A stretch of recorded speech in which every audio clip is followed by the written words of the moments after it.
Maligo ka na.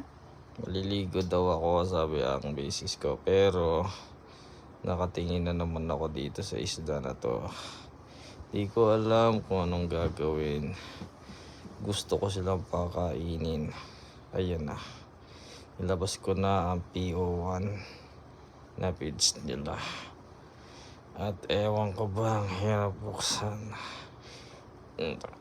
Isang kamay lang kasi, yung isa kong kamay putol. Nakahawak sa cellphone.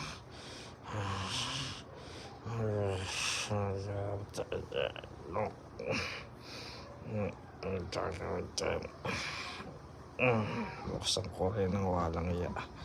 At ito na, kukurot ako. Kasi kakapakain ko lang kanina. At yan.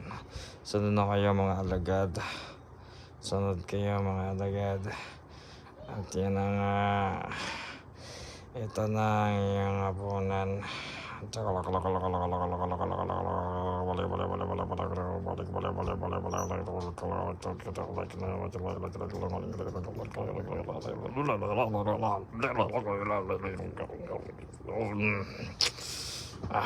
Naubos sa daliri ko dun na.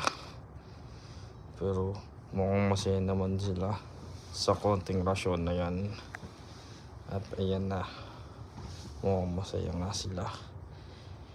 Buti hindi sila nalulunod. Kasi nandyan lang sila sa tubig. Pero